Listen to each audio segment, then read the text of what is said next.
자, 오늘부터는 이제 계시록 10장 말씀으로 들어갑니다.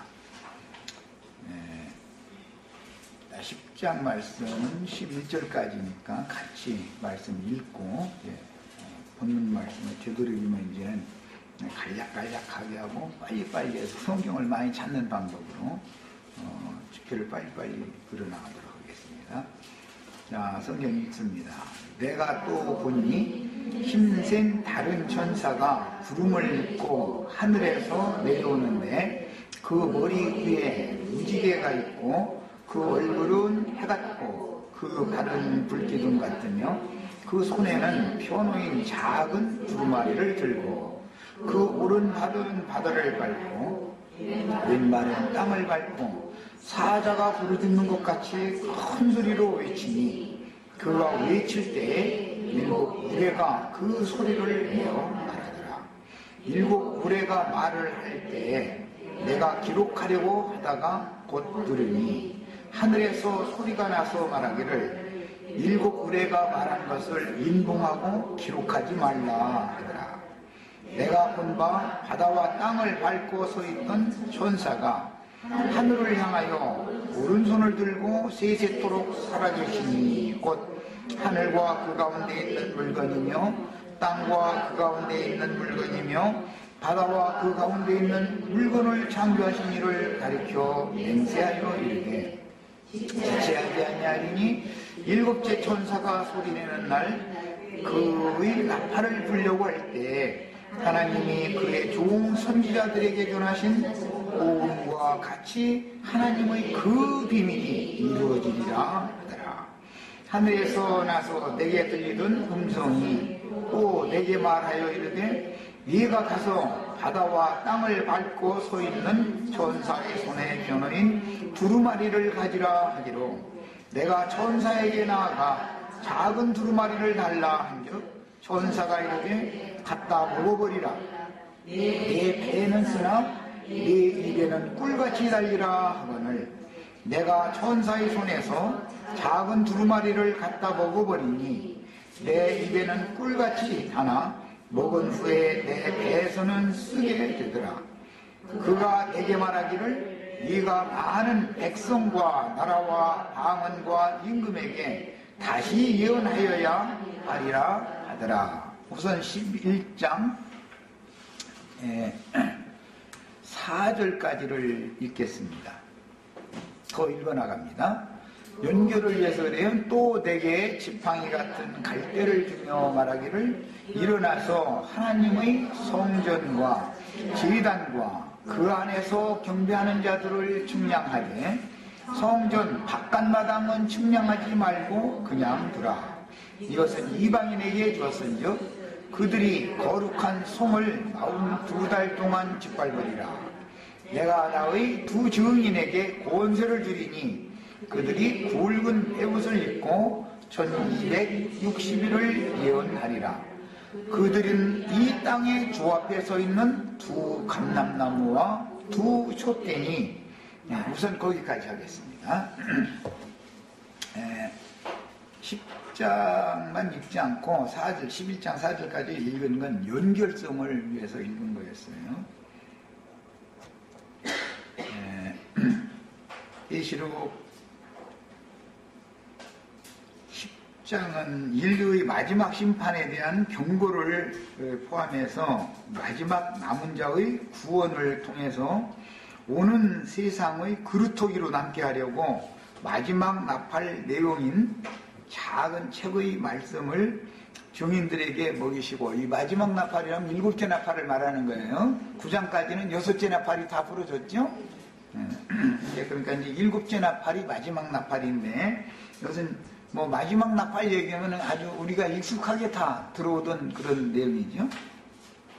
예수님이 다시 오실 때 천사들을 보내서 큰 나팔 소리와 함께 내가 다시 올 거다, 추수하는 천사들을 보낼 거다 예언을 했고, 데살로니가서에서는 하나님의 나팔과 천사장의 호령 소리로 주님이 다시 오신다 이렇게 해서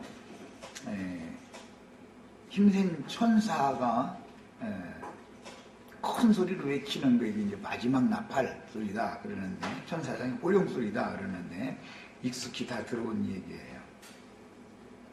자, 그래서 오는 세상의 그루터기로 남게 하시려고 마지막 나팔의 내용인 작은 책의 말씀을, 작은 책이라는 건 7째 나팔만을 말하는 것이다 라는 걸 알 수가 있는 거죠. 6째 나팔까지는 9장까지 해서 다 부러졌어요.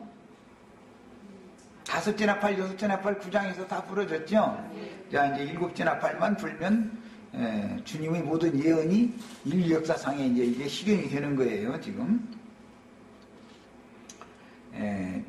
작은 책의 말씀을 증인들에게 먼저 먹이시고 세상에 다시 나아가 각 나라와 많은 백성과 나라와 방언들과 임금에게 다시 예언을 하게 하시려고 비밀스럽게 추수꾼들을 마지막으로 보내시기 위해서 준비하는 내용이다라는 것을 알 수가 있죠. 이것은 예수님이 마태복음 24장 다시 오실 때 어떻게 무슨 징조가 있고 그 표적은 어떻습니까? 이런 질문했을 때 마무리 말씀으로 이렇게 하신 말씀이죠.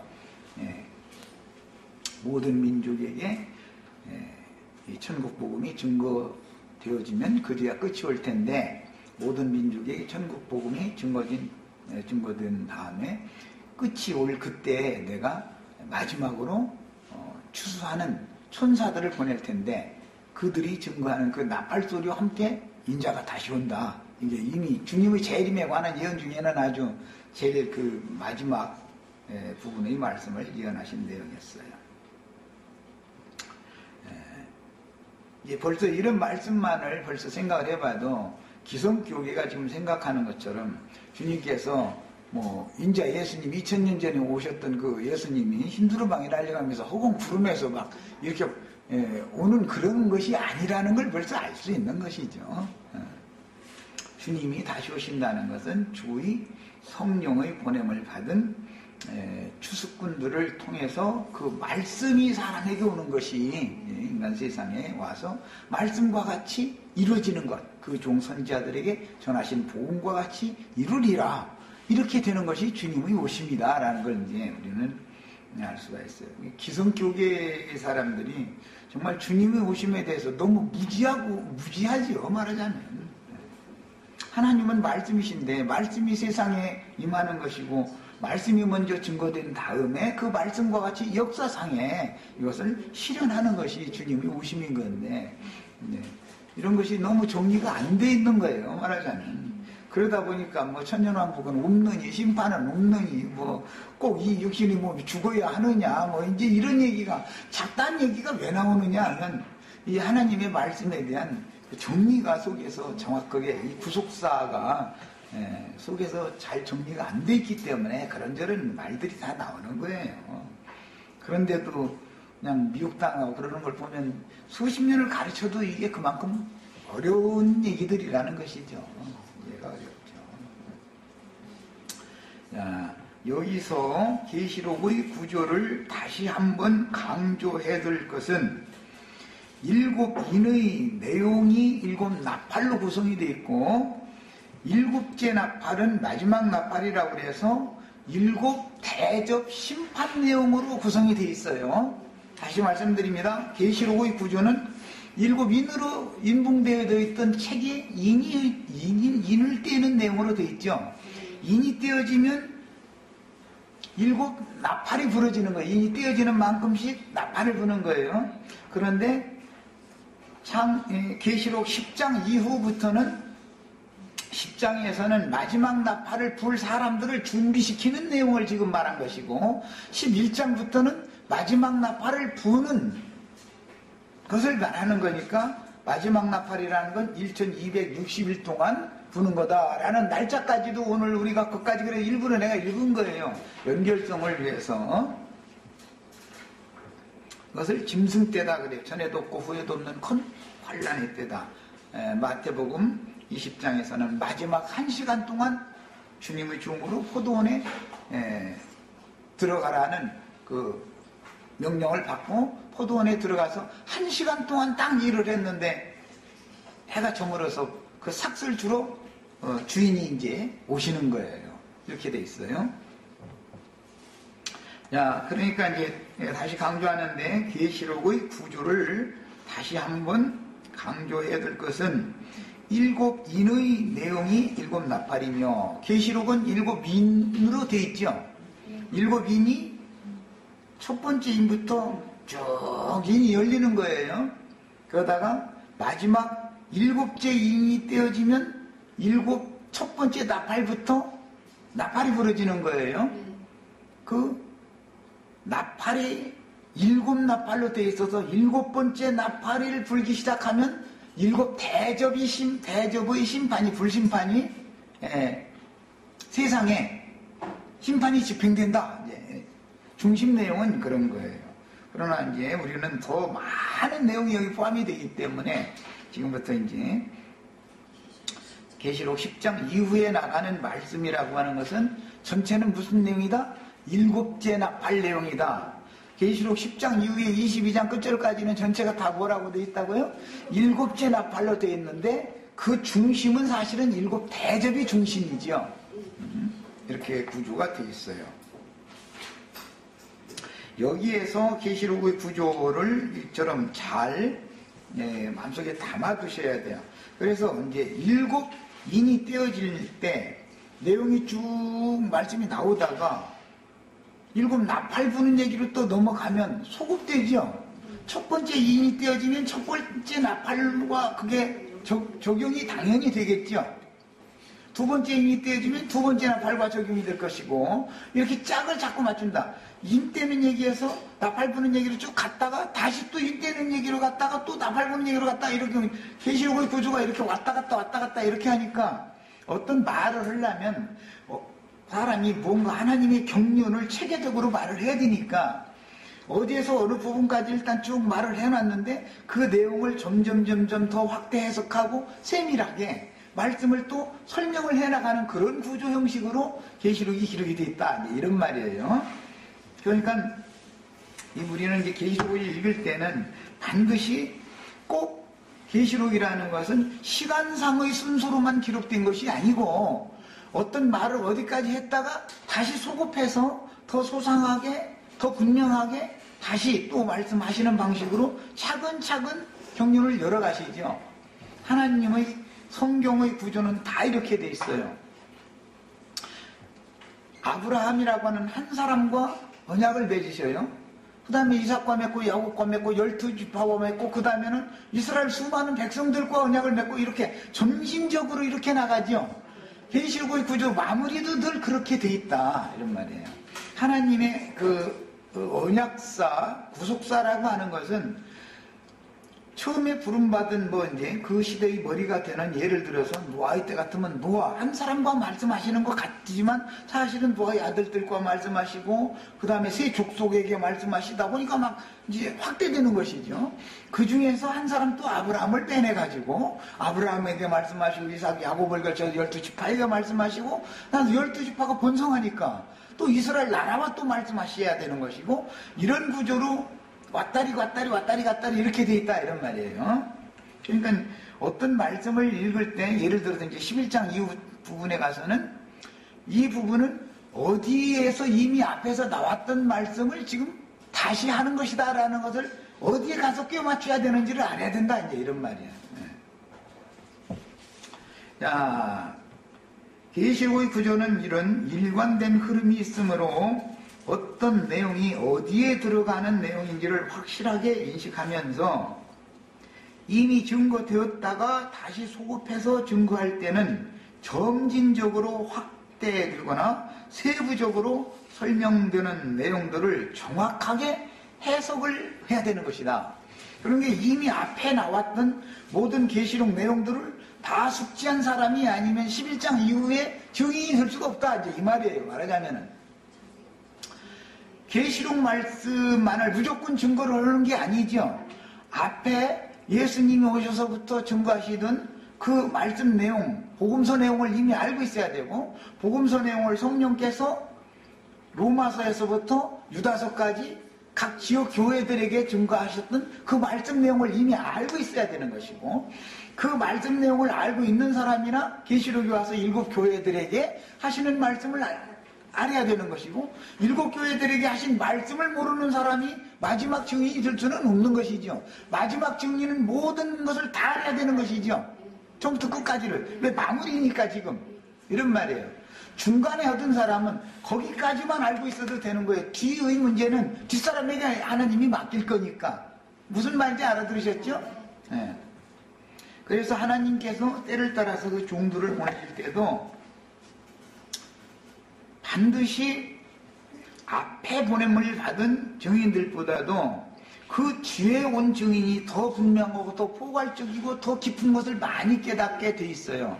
그래서 여자가 낳은 자 중에서는 예수님 때를 말하는 거 비유를 드느라고 요한보다 더 큰 이가 없었죠. 이사야 선지자가 큰 게 아니에요. 모세가 큰 게 아니에요. 요한이 제일 큰 사람이에요. 구약시대를 마감하는 사람이니까 율법과 선지자를 마감하는 사람이 요한이었기 때문에 요한이 가장 큰 자예요. 그러나 기성교회 사람들은 어떻게 생각해요? 모세 하면은 막 어마어마하고 이사야 하면은 막 그냥 하늘 있네. 엘리야 그러면 세례 요한 그러면 에이 그 사람 뭐 그냥 이렇게 생각할 수가 있다는 것이죠. 그것은 성경이 말하는 의도와는 너무 안 맞는 거예요. 구약 성경을 읽을 때도 말라기서는 매우 짧지만 이사야 선지자의 내용을 말라기가 모른다면 구약 성경을 마무리하는 말씀을 할 수가 없죠. 이런 것을 알아야 되는 거다. 성경 읽을 때는. 그러나 천국에서는 요한보다도 천국의 제자들이 더 크다 그랬어요. 그러니까 예수님의 제자들이 신약시대에 제일 커요. 그건 이제 육신으로 주님께서 기도를 하신 다음에 부르셨던 12사도가 요한보다도 더 큰 자예요. 구약의 모든 선지자들보다 더 큰 자들이에요. 왜? 가장 가까이서 직접적으로 인을 떼서 가르치는 비밀의 창세로부터 감춰진 천국 비밀 말씀을 제자들에게만 말씀하셨지 요한이나 요한의 제자들에게 말씀을 안 해주셨잖아요. 여전히 인봉된 채로 있는 말씀드렸잖아요. 그때 당시는. 그러니까는 천국에서는 요한보다도 제자들이 더 커요. 그러나 베드로보다 바울이 더 커요. 바울보다 우리 김대순이가 더 크다. 이렇게 막 가만히 사람 교만해지지 말고 교만해지라는 말이 아니야. 이것은 더 포괄적이고 더 완성적인 말씀까지를 계시로 푼다. 야, 그러니까 매 세대 시대마다 하나님이 그 종들을 보내실 때 때를 따라서 보내시는데 그가 맡은 사명과 그가 증거해야 될 몫이 있고 그 부분까지만 말하게 하시는 것이다. 한 사람에게 모든 걸 다 말씀하게 하는 게 아니다 이 말이야.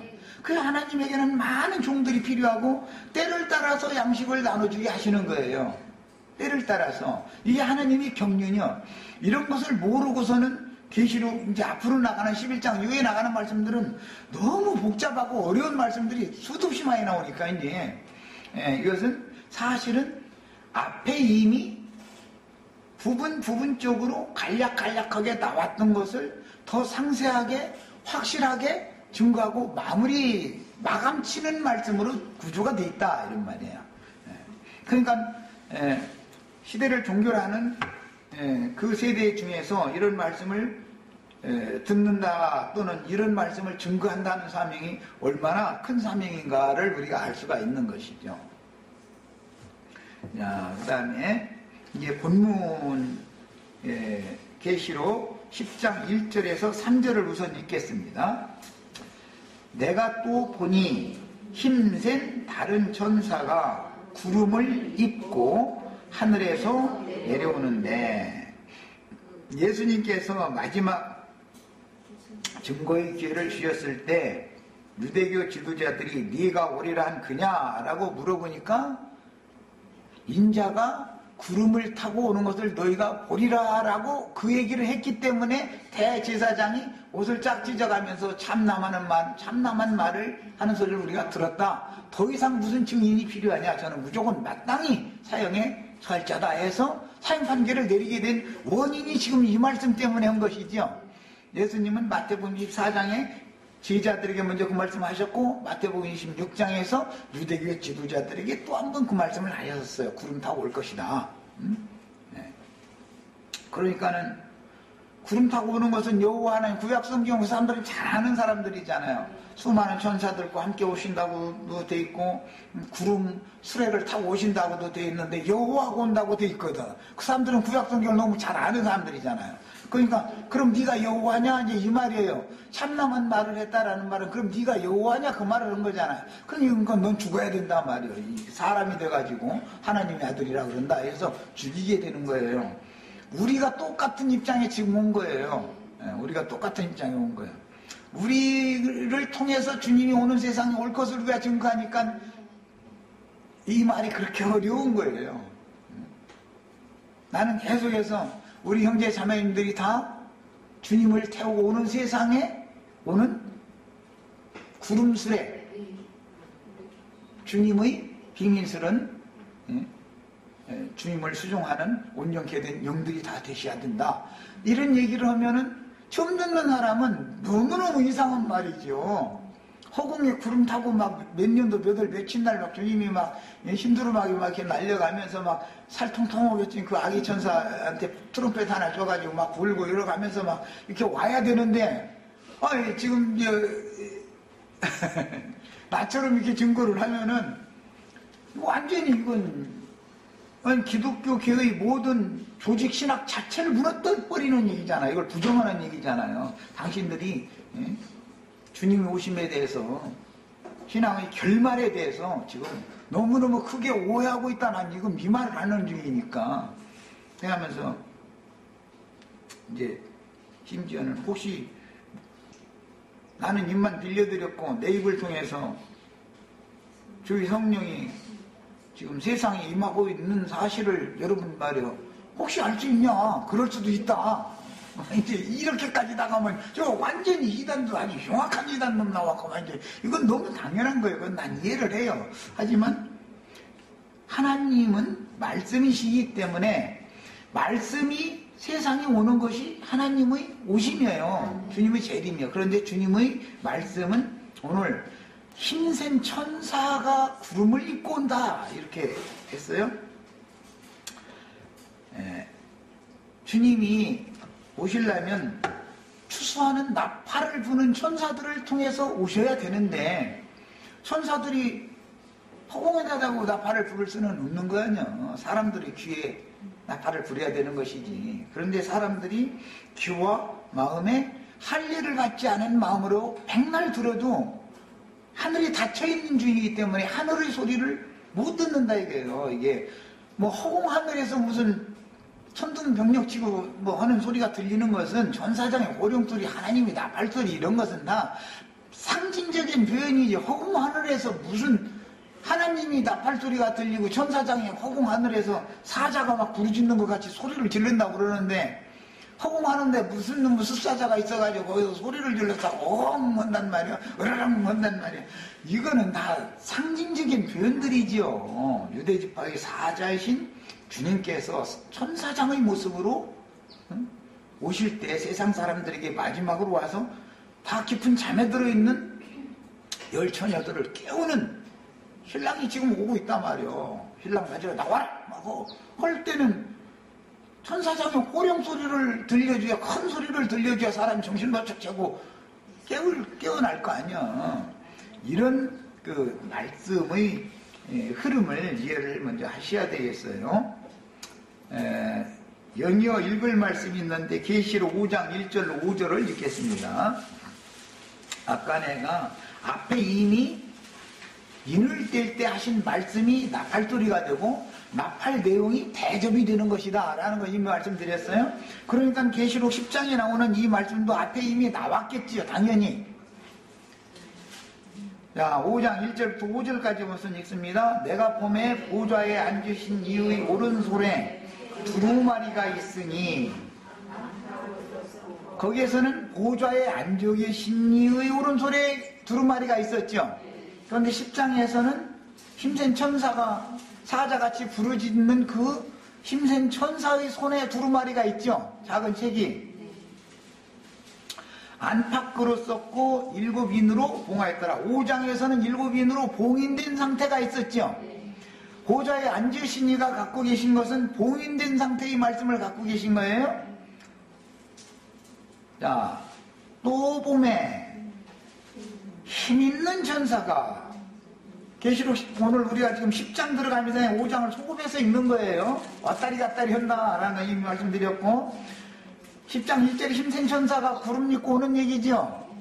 5장에 이미 나왔던 얘기죠.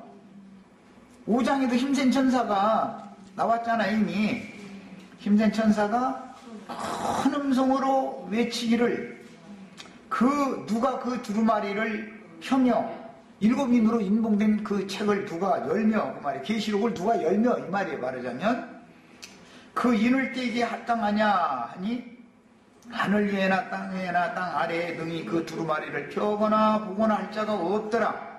그 두루마리를 펴거나 보거나 하기에 합당한 자가 보이지 아니하기로 내가 크게 울었더니 장로 중 한 사람이 내게 말하되 울지 말라.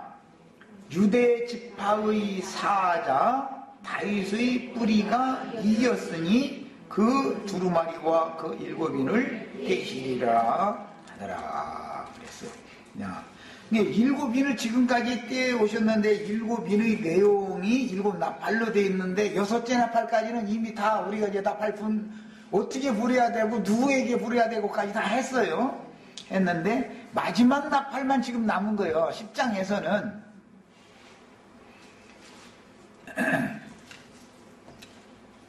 자, 10장 1절부터 3절을 우선 다시 한번 이걸 이제 상기하신 다음에 다시 한번 또박또박 정신들이 있습니다.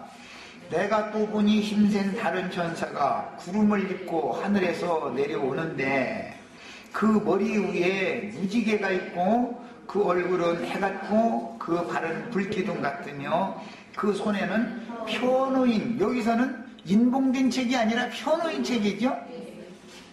작은 두루마리를 이미 6째 나팔까지 다 6째 인까지 띄어졌고 6째 나팔까지는 다 부러졌죠. 마지막 한 인이 띄어지자마자 7째 나팔을 부려야 되는데 7째 나팔의 내용이 지금부터 두 증인에게 계시된다 이 말이에요. 그 오른발은 바다를 밟고 왼발은 땅을 밟고, 그러니까 이때가 반드시 와야죠. 주님이 부활 때 무덤문이 열려서 구약시대의 모든 선진들과 함께 부활하실 때 너는 내 아들이라 오늘날 내가 너를 낳았도다. 네 원수들로 네 발등상이 되게 하기까지 너는 내 우편에 앉았으라 하셨는데 발등상이 원수들을 발로 밟을 때가 지금 온 거죠. 이제 예언의 날이 온 거예요. 땅과 바다를 주님이 발로 밟는 거, 이것은 정복하고 이제는 다스리는 때가 왔다 이 말이에요. 땅과 바다를 주님 자신이 정복하고 다스리는 거예요. 창세기 1장에서부터 이게 나온 말이죠. 하나님 자신의 형상과 모양으로 만들어진 그분에게 모든 생물을 다스리는 권세를 맡겼는데 먼저 땅을 정복하라, 모든 생물을 다스리라 이렇게 하는 거예요. 그 예언이 지금 계시록 10장에 와서 이제 드디어 실현될 때가 왔다 이 말이에요. 이만큼 중요한 거예요. 이 일이 이루어져야 되는 것이죠. 반드시. 교회 시대 전 기간 동안 예수님이 먼저 뱀머리를 발로 밟았지만 뱀이 나중에 계시록 9장에서 바로 앞장인 9장에서 보니까 꼬랑지에서 머리가 또 나와가지고 불과 연기와 유황이 나와서 사람 3분의 1을 죽인다고 그랬죠. 그게 뱀도 부활하죠. 예수님만 부활한 게 아니에요. 예수님은 발꿈치 뱀한테 물려가지고 죽임당해서 바위무덤에 장사됐다가 부활됐고, 마귀는 흙무덤에서 부활하는 거예요. 흙사람, 흙에서 취함을 받은 땅의 족속들, 땅에 거하는 자들의 속에 거하고 있다가 부활하는 거죠. 예수님은 바위무덤에서 부활하는 거고, 마귀는 티끌만 늘 먹으니까 티끌 가운데에서 둥글다 개돼지처럼 둥글면서 지가 잘 살다고 떠들고 있던 종교인들, 또는 세상 사람들, 이런 사람들 속에서 은밀히 거하고 있다가, 왜? 때가 찰 때까지 막는 자가 있었기 때문에 나타나지 못하고 있다가 마귀가 이렇게 나타나는 거예요. 마귀는 어디서 부활한다고요? 흙에서 부활해요. 마귀는 땅에서 부활하고 예수님은 하늘에서 부활하는 거예요. 바위판 무덤에서 부활한다 되어 있어요. 자, 부활을 하는데 위로부터 온 자는 위에 계시지 항상. 결국은 우리는 위로부터 보냄을 받은 자와 함께 자이신 주님의 그 영과 함께 위로 데려감을 받죠. 하늘의 시온산 예루살렘으로 데려감을 받아요. 그러나 땅에서 온 자는 땅의 것을 추구하고 땅의 일만 생각하고 땅에서 살고 잘난 체 하다가 못 사는 사람들은 그래도 좀 어느 정도 소망이 있어.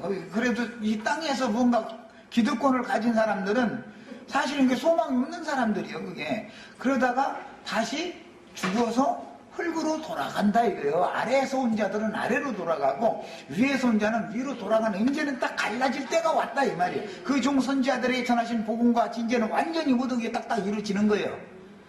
이것이 중심 주제예요. 앞으로 11장 이후에 나가는 모든 말씀의 내용은 이렇게 되어 있는 거예요. 그것을 말하는 거예요. 사실은 난 요약해서 지금 말한 거고. 자, 사도 요한이 본 힘센 다른 천사는 예수 그리스도의 진리의 영 곧 주의 이름으로 오시는 이인 또 다른 보혜사, 보내심을 받았기 때문에 예수님이 육신으로 오셨을 때는 사도로 보내심을 받았죠. 최초의 사도는 예수님이었죠. 예수님이 또 사도들을 보내죠. 성령께서 사도들을 또 보내죠. 이런 단계를 아셔야 돼. 육신으로 오셨던 사도로, 하나님의 사자로 보냄을 받았던 예수님이 구속을 이룬 사실을 제자들에게 그 영으로 오셔서 능력으로 옷 입혀주신 후에, 생명을 먼저 부어주시고 능력의 옷을 더 옷 입혀주신 후에 세상 사람들에게 보내가지고 나팔을 불게 해서 교회 시대를 시작했죠. 이제는 교회 시대가 끝날 때가 됐으니 사도 시대가 끝나는 거죠. 그러면 오는 세상을 위해서도 또 보내야 되잖아요. 육신으로 보냄을 받았던 사도 시대가 끝나면 성령이 보낸 사도 시대가 와야 교회 시대가 되는 것처럼, 지금까지 계시록 말씀을 증거했던 요한 사도가 죽고 7 뿌리 능력을 받아가지고 온 세상에 보냄을 받은 7 영들이 보냄을 받아서 나팔을 계속 불어왔는데, 마지막 7째 나팔 불 사람은 또 따로 있다 그 말이에요. 때를 따라서 하는 일이 다르다 이 말이에요.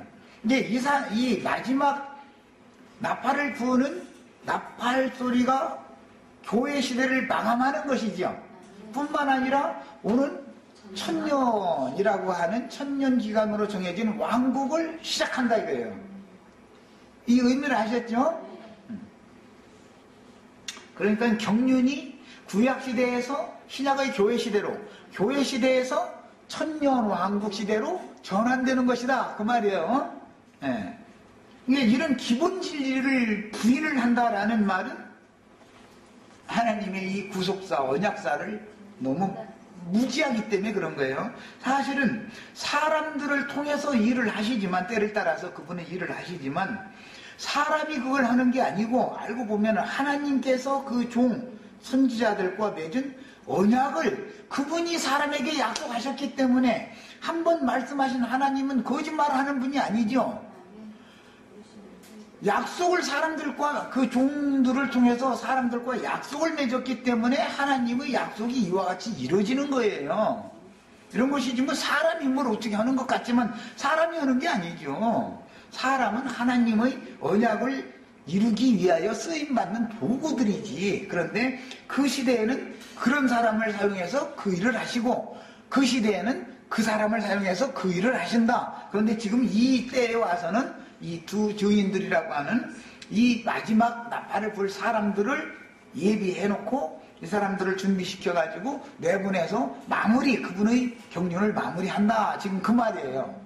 그러면은 뭐 사실은 계시록 이제 11장부터 22장까지 사실은 다 한 거예요. 이렇게 요약적으로. 자,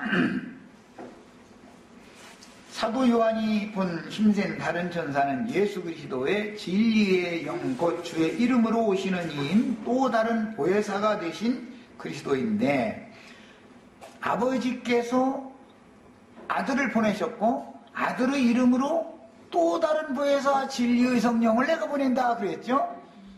그 진리의 성령께서 인자 예수님이 이루신 모든 사실들을 매 세대마다 천국 농사를 계속해서 추수를 계속해 갔죠. 영혼들을. 지금은 더 이상 추수할 곡물이 땅에 남아있다 남아있지 않다? 네, 마지막이다. 이게 추수의 마지막이다 이 말이에요. 이 마지막 나팔이 부러진 이후에는 교회 시대가 종결되어 버리는 것이죠. 이런 이치를 아시면 되는 거예요. 그러니까 우리 지체들이 이제 이런 걸 정확하게 알아가지고 증거를, 큰 나팔로 증거를 하게 되면은 교회 시대는 종결된다라는 것을 아셔야 돼, 이거를. 교회 시대는 끝나는 거예요. 그리고 나서 인마진 이스라엘 12지파와 3분의 2의 남은 자들에게 다시 오는 세상에 복음이 다시 전파되는 것이죠. 그 복음은 은혜의 복음이 아니고 영원한 복음이다. 영원한 복음. 지금 우리는 영원한 복음의 시작을 하고 있는, 영원한 복음을 증거를 하기 위해서 털을 지금 닦아주는 이제 그런 내용을 하고 있는 중이고, 오늘 천년왕국에서는 영원한 복음만 계속 전파되는 것이죠. 구약시대는 율법의 말씀 복음, 율법 복음만 광야의 만나 말씀으로 이렇게 구약시대는 증거됐다가, 예수님 때부터 감추인 만나, 인봉이 떼어지는 말씀은 감추었던 말씀을 이제 주기 시작한다. 이제 감추었던 만나를 광야의 만나가 아니라 감추인 만나를 예수님부터 시작해서 이렇게 주기 시작하고, 지금은 감추인 만나도 마무리를 하는 것이죠. 은혜로 구원받는 시대가 마감되니까 은혜의 복음 전하는 것은 이제 마무리가 되는 거예요. 동시에 오는 세상에 전파되어져야 되는 공의의 말씀이라고 하는 영원한 복음 말씀이 지금 오는 세상을 위해서 미리 전파되는 거예요. 이렇게. 이런 것을 인친다 그래요. 인친다. 인친다는 말은 이제 저 13장에 가면 이름을 이마에 기록해 준다 이거예요. 어떤 이름을, 짐승의 이름을 인을 거냐, 예수님의 이름, 세루살렘의 이름, 하나님의 이름을 인을 쳐줄 거냐, 어떤 이름을 받으면 인맞은 것이죠. 인맞았다는 것은 성령으로 그 영이 구속받았다 그 말이단 말이에요.